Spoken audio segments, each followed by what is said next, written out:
शांति।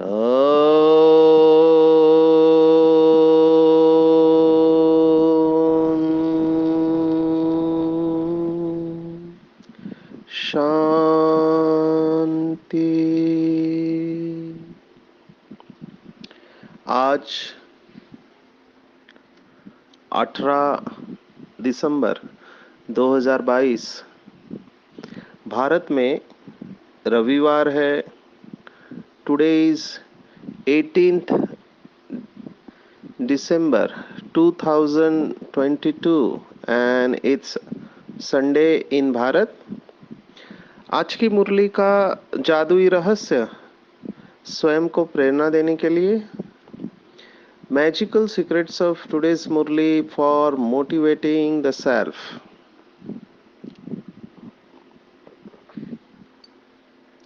आज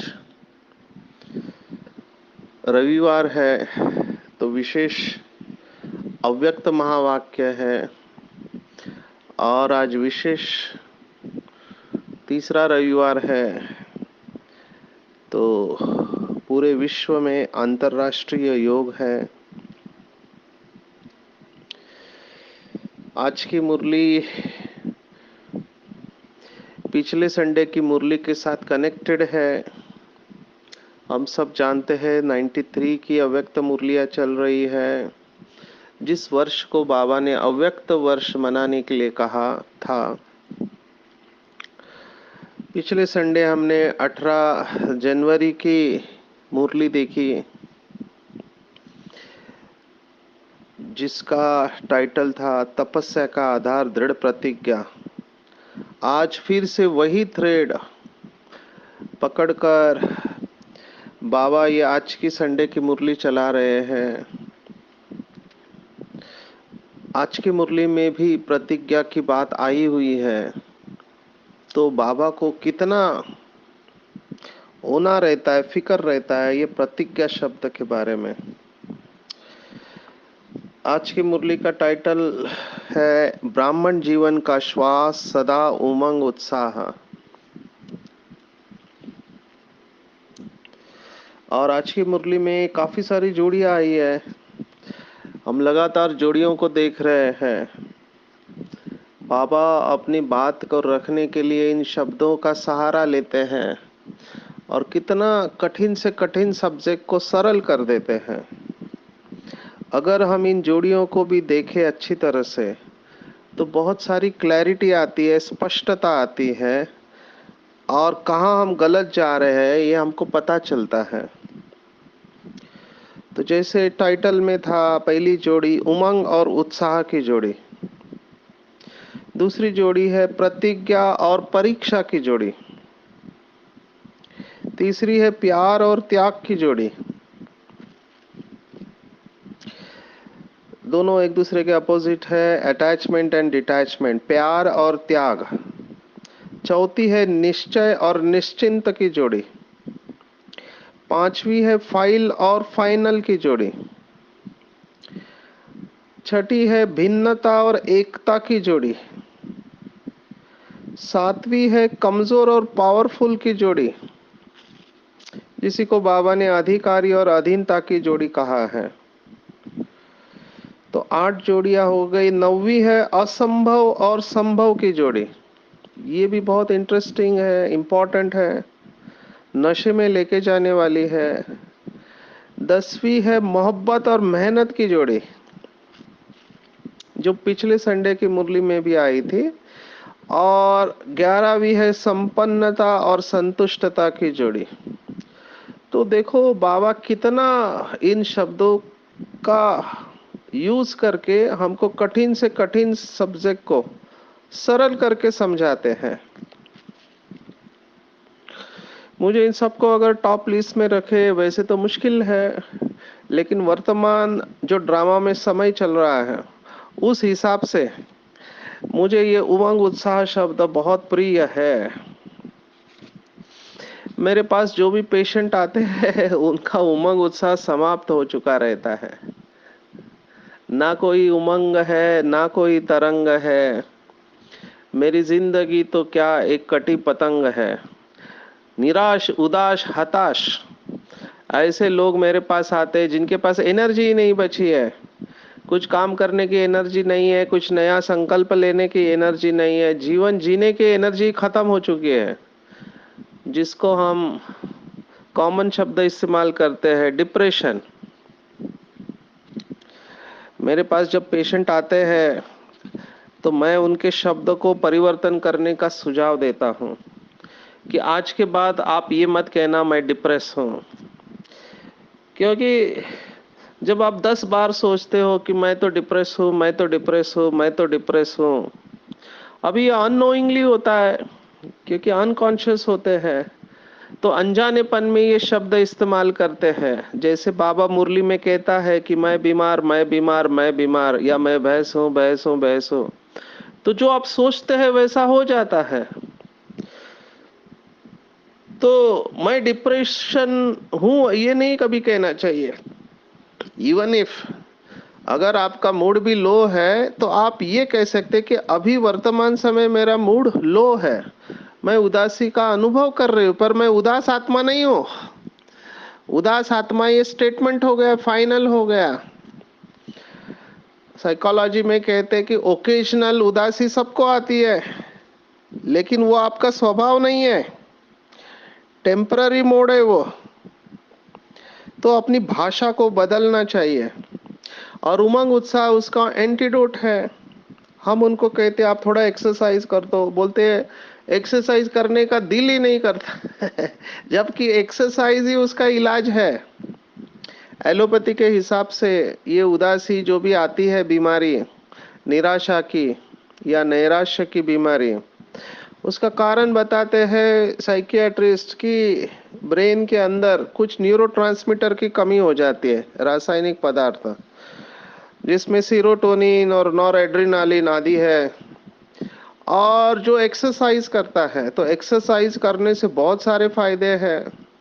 आज का सेशन एक्सरसाइज के ऊपर नहीं है, लेकिन एक्सरसाइज करने से हमारा ब्लड फ्लो बढ़ता है, और देखा गया कि उसका ब्रेन के ऊपर, हमारे मन के ऊपर पॉजिटिव इम्पैक्ट आता है। मैंने देखा है एक्सरसाइज करते समय बहुत श्रेष्ठ संकल्प चलते हैं, बहुत अच्छे अच्छे विचार आते हैं। इस समय हम पूना में है तो जगदम्बा भवन करके बाबा का स्थान है, यहाँ पे इतना सुंदर वायुमंडल है। सुबह का समय तो पूछो ही मत, इतने सारे पंछी आते हैं वो एम्फी थिएटर में, सुबह एकांत में बैठते हैं, ऐसे लगता है स्वर्ग में है।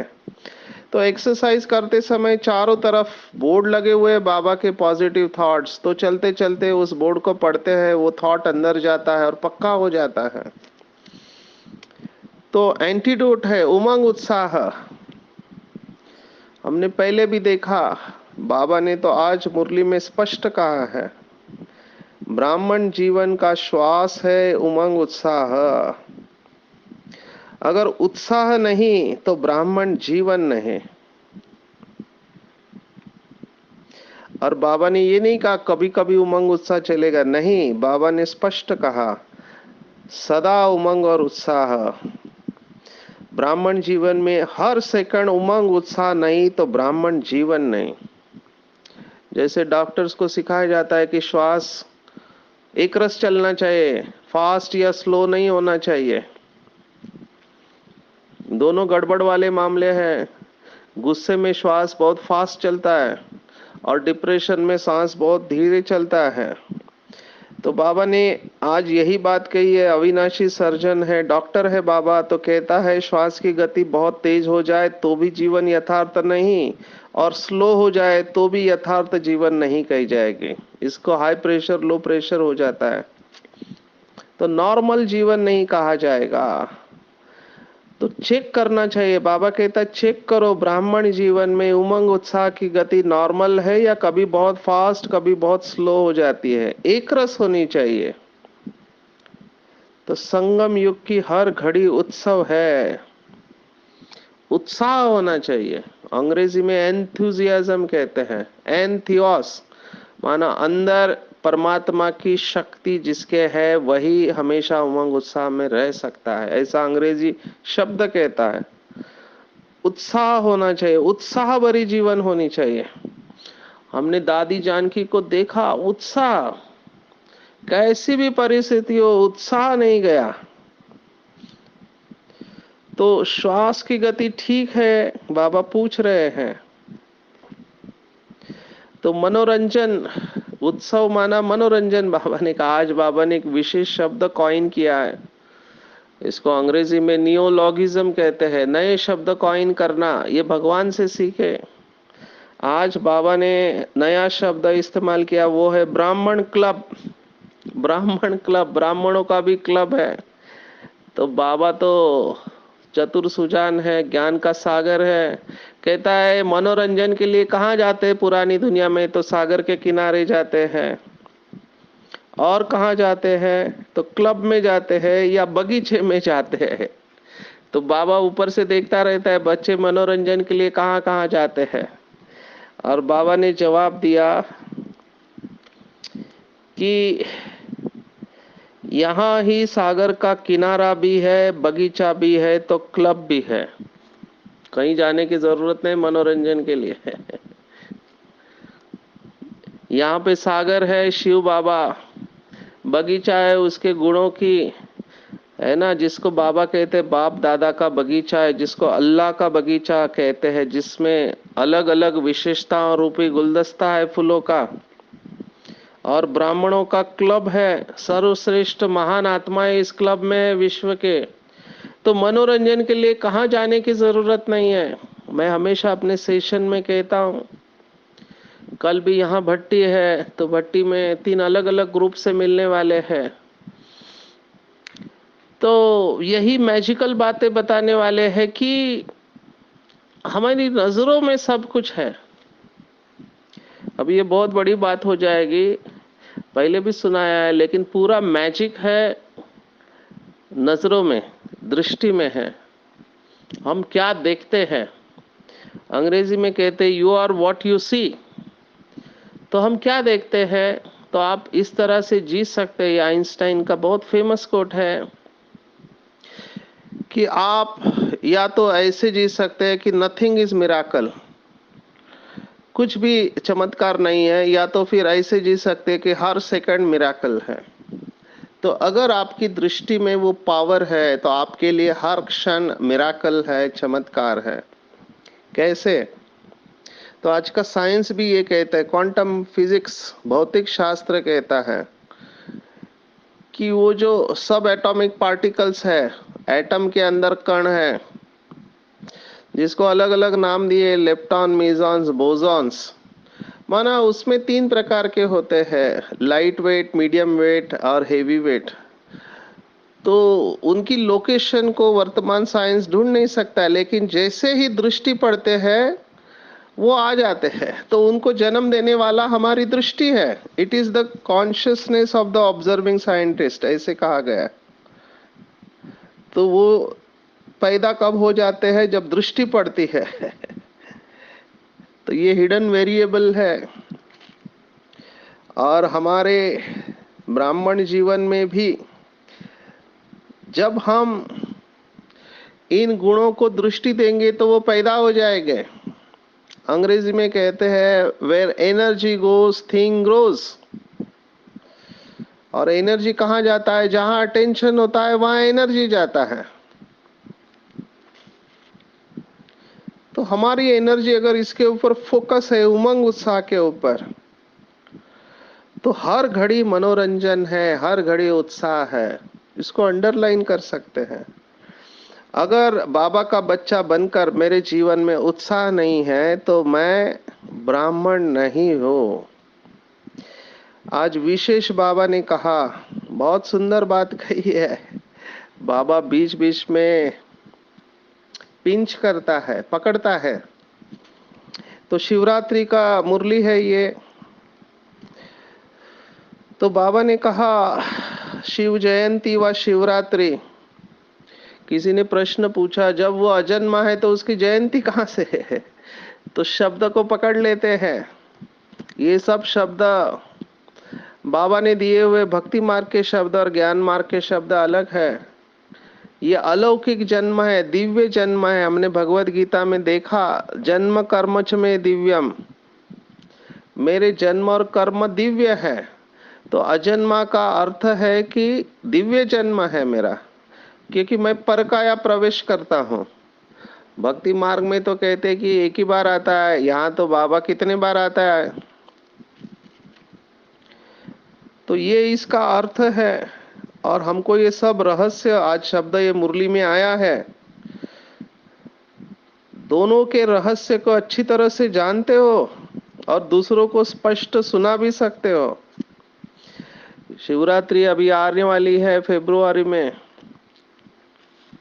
तो बाबा तैयारी करा रहा है। पहले भी एक मुरली चली कि बड़ी धूमधाम से मनानी चाहिए। तो बर्थडे, जन्मदिन का रहस्य बाबा ने कहा आप सबको सुनाते हो, लेकिन उसको मनाना, अर्थात ब्राह्मणों की डेफिनेशन है मनाना अर्थात बनना। ये भी शब्द, ये डेफिनेशन लिख लेंगे।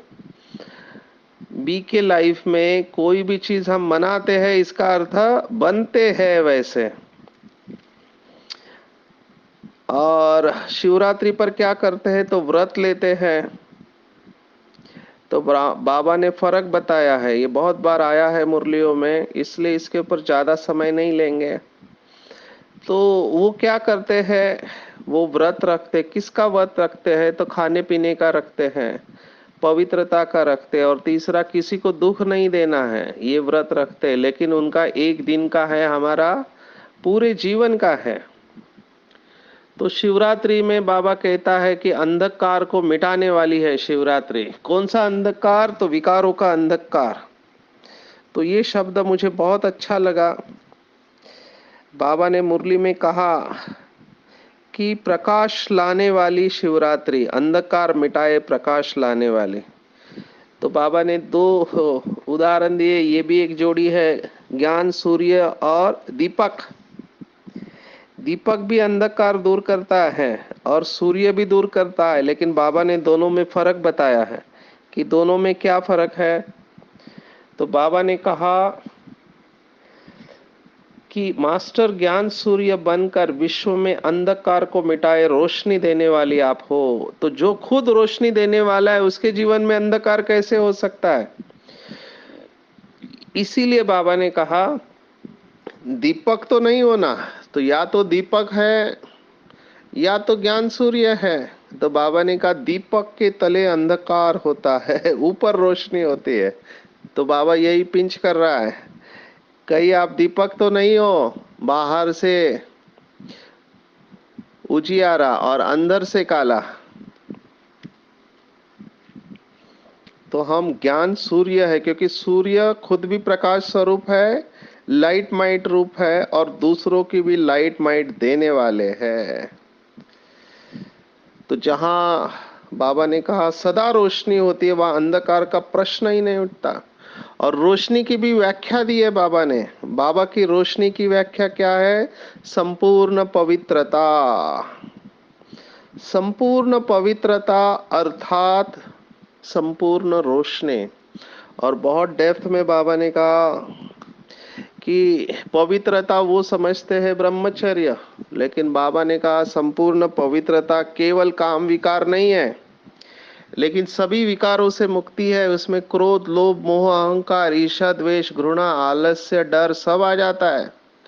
तो इन सब से मुक्ति है, तभी हम कहेंगे संपूर्ण पवित्रता। और उसमें भी बाबा ने अंडरलाइन कराया है क्रोध को। तो महाक्रोध को जीत लिया बाबा कहता है, लेकिन क्रोध के बाल बच्चे, बाबा का ये तरीका बहुत अच्छा लगता है। बाबा ने कहा बाल बच्चे, जैसे बच्चे सबको प्रिय होते हैं, वैसे ये विकारों के बच्चे प्रिय तो नहीं है। तो बाबा ने इसके ऊपर बहुत मुरलियां चलाई है कि क्रोध नहीं है, लेकिन रोब है। रोब आ जाता है ना, आंखें बड़ी कर लेते हैं या नाराज हो जाते हैं, ये सब क्रोध का अंश है, ये भी अपवित्रता है। ऐसे ही हर विकार के अंश में चले जाए। लोभ का अंश है, मेरी इच्छा नहीं है लेकिन मिल जाए तो अच्छा है, ये लोभ का अंश। मोह का अंश है लगाव, किसी व्यक्ति से मोह होता है तो उससे लगाव हो जाता है। तो लगाव, उसकी निशानी झुकाव। और अहंकार को तो क्या कहना, जितनी बातें कही उतनी कम है। अहंकार, जिसको बाबा ने कहा बॉडी कॉन्शियसनेस वाला मैंपन, ये भी बहुत सूक्ष्म है। तो बाबा ने आज उसके ऊपर अंडरलाइन कराया है। इसको केवल हमको अटेंशन में रखना है। बॉडी कॉन्शियसनेस वाला मैंपन, बाबा ने ये शब्द ही इस्तेमाल किया है। क्यों? क्योंकि शिवरात्रि पर इस मैंपन की बलि चढ़ाते हैं। वो मैं बकरा होता है तो उसकी बलि चढ़ाते हैं। लेकिन बाबा ने आज कहा, स्पष्ट कहा है कि मैंपन कौन सा? तो बॉडी कॉन्शियसनेस का मैंपन। तो इसको अंडरलाइन करेंगे। कौन सा मैंपन? कि मैं ही ये कर सकता हूँ, मैं ये समझता हूँ, मैंने जो कहा वही ठीक है, मैंने जो सोचा वही ठीक है। ये रॉयल मैंपन है। पहले भी बाबा ने सुनाया था कि मैं राइट हूँ। बहुत लोगों को लगता है मैं जो कर रहा हूँ वही राइट हूँ। अभी होता क्या है, घर में जो बड़े होते हैं या किसी कंपनी में ऑफिस में बड़े होते हैं, उनको ऑर्डर देने की आदत लगती है। तो उनको हमेशा लगता है कि हम जो कहते हैं वही सच है। दूसरों को क्या पता, हम तो अनुभवी है। तो मैं ही राइट हूँ, मैं ही कर सकता हूँ। तो बाबा ने कहा ये रॉयल रूप का मैंपन बाबा से जो प्रतिज्ञा करते हैं उसको कमजोर कर देता है। और ये मैंपन कैसे आता है? बाबा ने ये सब एक एक शब्द बहुत इंपॉर्टेंट है। स्वभाव के रूप में, संस्कार के रूप में, भाव के रूप में, भावना के रूप में, बोल के रूप में, संबंध संपर्क के रूप में, और बहुत मीठे रूप में आता है। तो इसको अटेंशन से समाप्त करना। मुझे याद आ रहा है एक मुरली में बाबा ने कहा ये जो मैंपन है ये नीचे लेके आता और ये मैंपन ही उड़ाता है। जैसे लौकिक में वो कविता में कहते हैं कि जिद्दी परिंदा है ये इंसान। जिद्दी है और परिंदा है, बंधा हुआ भी उम्मीदों से है और उड़ता भी उम्मीदों से ही है। तो बंधन और उड़ना ये दोनों उम्मीदों के आधार पर होता है, पर है बहुत जिद्दी। ऐसे ही बाबा ने कहा था कि मैंपन बांधने वाला भी है और मैंपन उड़ाने वाला भी है। तो यथार्थ मैंपन उड़ाने वाला है और अयथार्थ मैंपन बांधने वाला है। तो अगर हम उड़ने का अनुभव नहीं करते हैं, उड़ना और उड़ाने का अनुभव नहीं करते, तो डेफिनेटली हमको कोई ना कोई मैंपन बांध रहा है। तो चेक करेंगे इसको और चेंज करेंगे। और यही मैंपन हमारी प्रतिज्ञा को कमजोर करता है। क्योंकि बाबा का बन गए तो बाबा से प्रतिज्ञा की चाहे कुछ भी हो जाए। यही बात पिछले संडे के मुरली में आए थे। प्रतिज्ञा की जा चाहे कुछ भी हो जाए कि हम करके ही रहेंगे। जैसे पिछले संडे की मुरली में था, मरेंगे मिटेंगे लेकिन करके ही रहेंगे। तो प्रतिज्ञा का संपूर्ण अवस्था दृढ़ प्रतिज्ञा, ये हमने पिछले संडे को देखा था।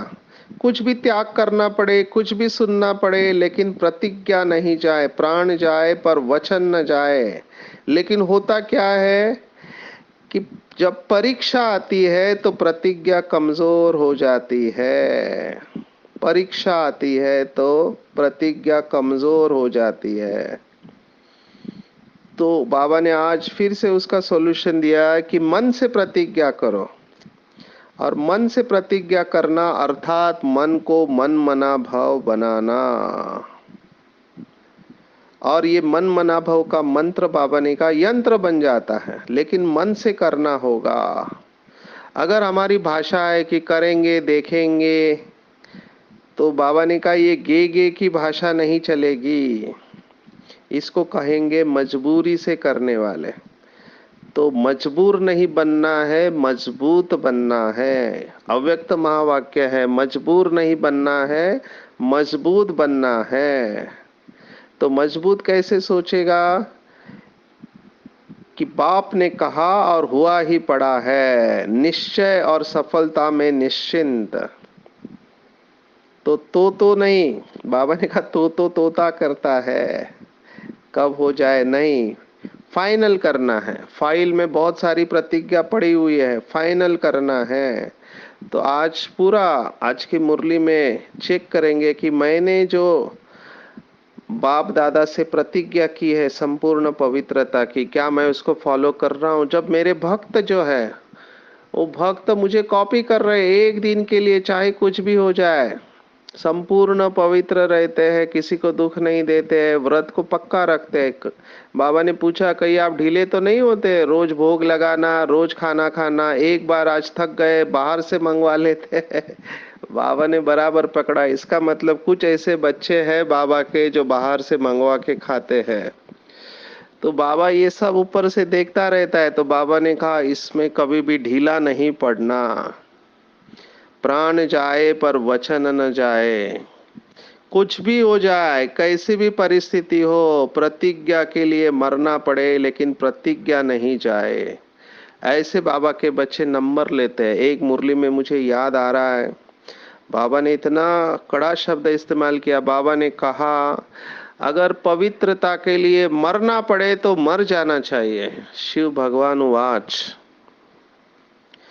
तो वैरायटी है, हम जानते हैं बाबा के बच्चे सब नंबरवार है। मुझे एज अ डॉक्टर ऐसे लगता है कि इतना एक्सट्रीम में जाना चाहिए या नहीं जाना चाहिए, पर उसके बगैर कई लोग समझते ही नहीं है, वो ढीला छोड़ देते हैं। तो पिछले संडे की मुरली में हमने देखा था, प्रतिज्ञा कमजोर पड़ने का कारण है बहानेबाजी और अलबेलापन। अलबेलापन के स्क्रू को टाइट करने को बाबा ने कहा था। तो कुछ लोग हमेशा बहाने देते रहते, क्या करे ऐसा हुआ, क्या करे वैसा हुआ। तो बाबा को ये कहना पड़ा। मुझे तो वंडर लगता है कि इतने साल हो गए, अभी लौकिक में जो गुरु लोग होते हैं वो देखते कि इससे नहीं होता है पवित्रता के बारे में। वो गुरु तो पवित्र रहते हैं लेकिन उनके चेले पवित्र नहीं रहते हैं, उनके चेले पवित्र नहीं रहते हैं। तो उनको बोलते ठीक है कोई बात नहीं, कभी कभी आप विकार में जा सकते हैं। बाबा ने विकार में जाने की तो बात छोड़ो, टच करना भी अपवित्रता का है। टच करना भी छोड़ो, टच माना स्थूल नहीं, संकल्प में भी अपवित्रता को माने। संकल्प और स्वप्न में बाबा ने उस क्राइटेरिया को कम नहीं किया है। नहीं, आपके ऊपर है, बाबा का बेंचमार्क वही रहेगा। जो करने वाला है करे, इसीलिए ये डिफिकल्ट रेस है। 33 करोड़ अपियर होते हैं, 8 फुल पास होते हैं। पास विद ऑनर केवल 8, क्योंकि ये संकल्प की बात है, सबसे होती नहीं है। लेकिन हम लक्ष्य तो हमेशा ऊंचा रखेंगे। अंग्रेजी में कहते हैं when you aim for moon you land somewhere in the stars. जब आप चांद का लक्ष्य रखते हो तो कहीं तो सितारों में घिसते हो। एक्चुअली ये भी गलत कहावत है, क्योंकि सितारे चांद से भी बड़े होते हैं और बहुत दूर होते हैं। चांद तो नजदीक है इसलिए बड़ा दिखता है, सितारे छोटे दिखते हैं क्योंकि वो बहुत दूर होते हैं। तो निश्चय पक्का होना चाहिए, चाहे कुछ भी हो जाए, कोई भी परीक्षा मेरे प्रतिज्ञा को कमजोर नहीं कर सकती। और मेरे पास बाबा के ज्ञान गुण और शक्तियों का खजाना, इससे मैं सदा संपन्न हूँ। और जो ऐसे बाबा के बच्चे सदा ज्ञान गुण और शक्तियों से संपन्न रहते हैं, वो हद की इच्छाओं से अविद्या उनकी हो जाती है।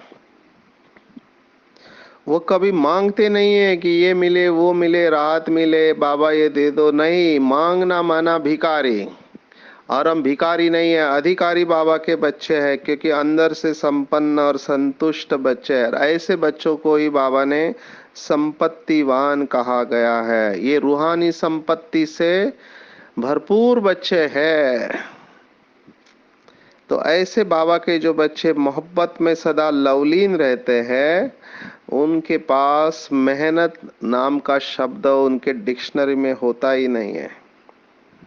क्योंकि जहां सर्व शक्तियां है वहां असंभव भी संभव हो जाता है, असंभव भी संभव हो जाता है। तो चेक करना है आज के पूरे दिन में, क्या मेरे संकल्प कमजोर है या शक्तिशाली संकल्प है।